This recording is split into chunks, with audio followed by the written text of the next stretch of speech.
creators, how are you today? And welcome to week 3 of our art program.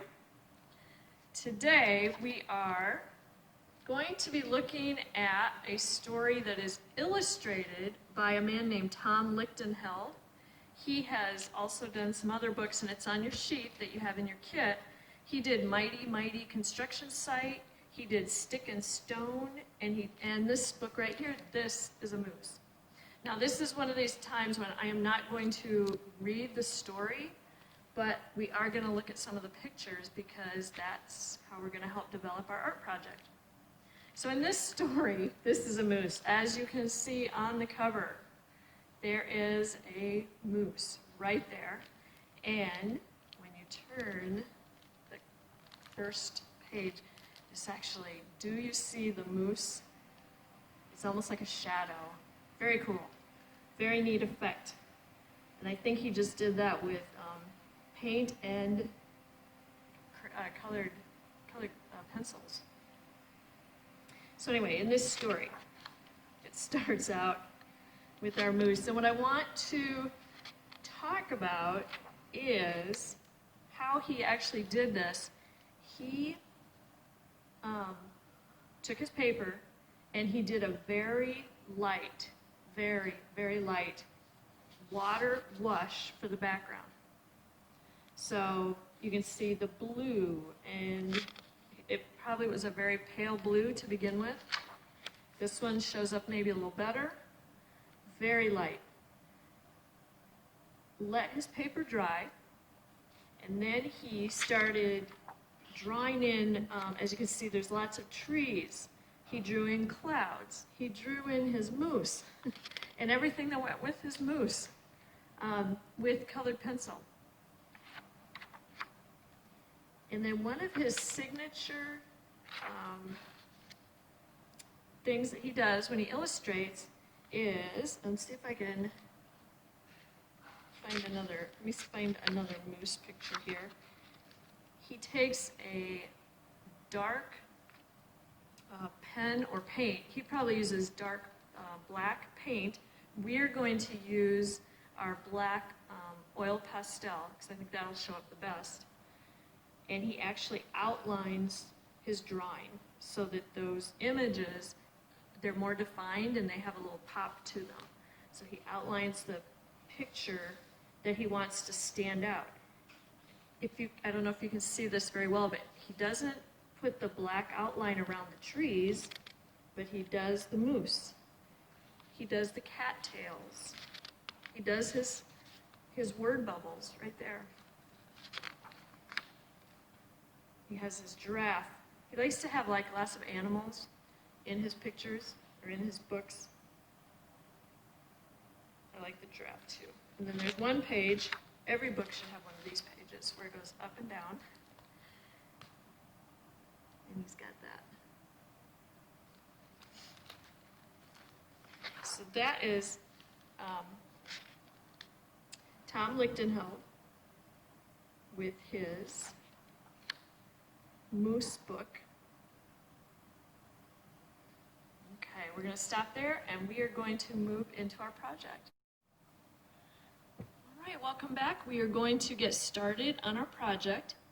For this project, you are going to need your dot matrix paper for scratch paper. You should have another sheet of paper that's probably a better quality. That's going to be your actual one that you use when you're ready to actually do your artwork. You're going to need your paint box, a brush. You're going to need an oil pastel. Hopefully you have a black one or a very dark color. It's okay if you have like a dark blue or a dark green. You might need an eraser.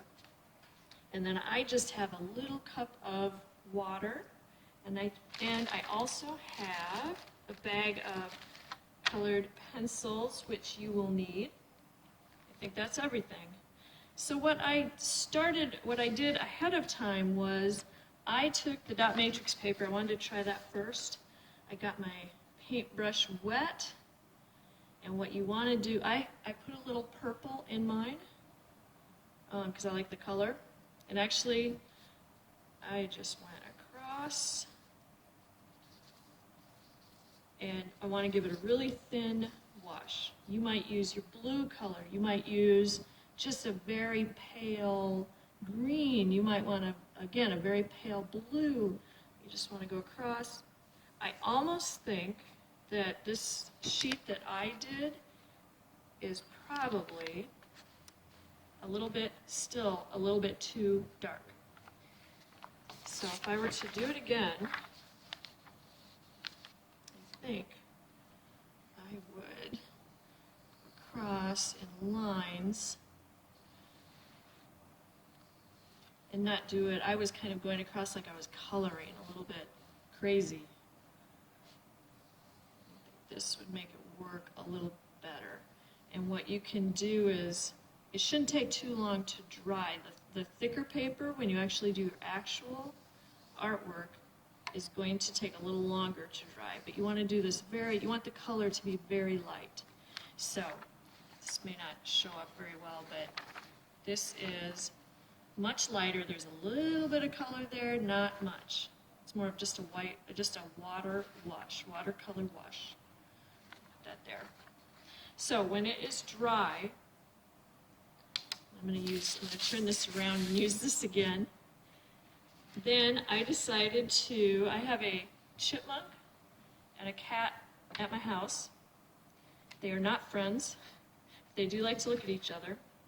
And so, kind of going along with Tom Lichtenheld with all his animals, I decided to do my chipmunk and the cat.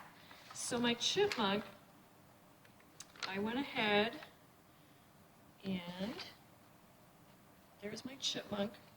I used a brown, and actually you can use whatever color you want, but I used a brown colored pencil on top of my purple wash, and I just started, I did an outline of the basic shape, and then I just started coloring in the brown, and that's actually not brown, it's more of a red, but my chipmunk might have a little bit of red hair in his fur.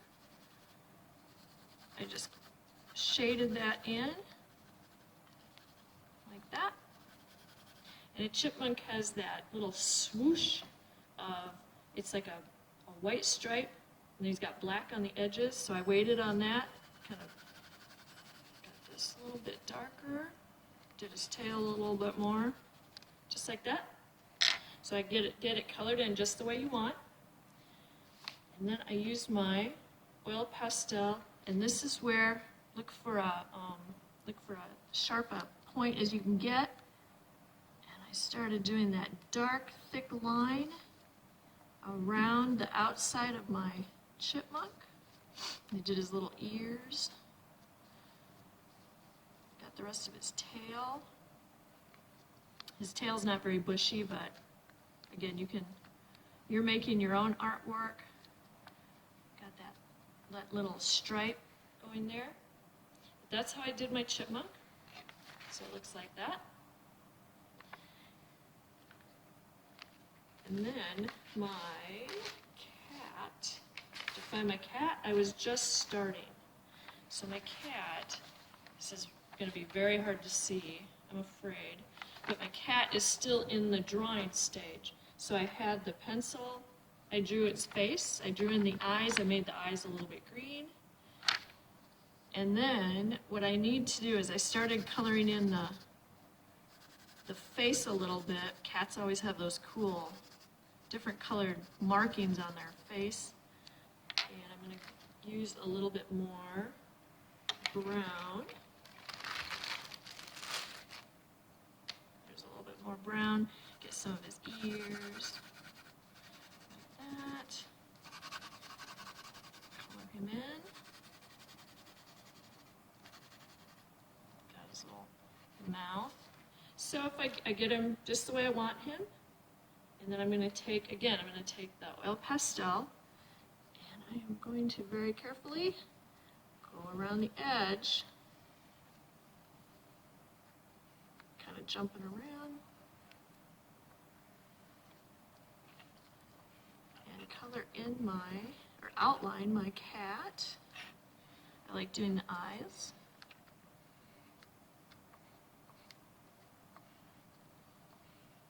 And you can always go back and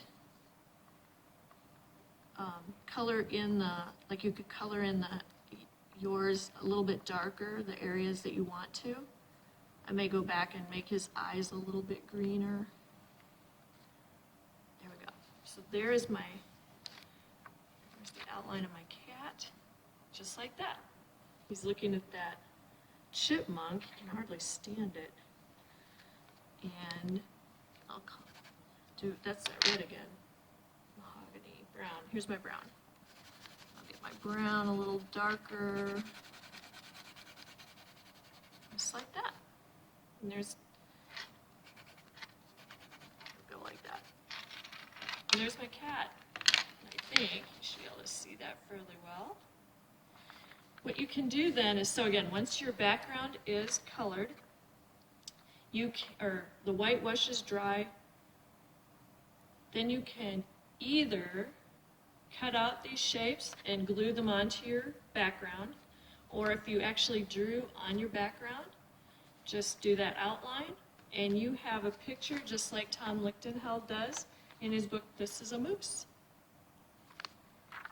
Well, thanks for joining me. We'll see you again. Make sure you send in your pictures. Let us know how your art's going. Thank you.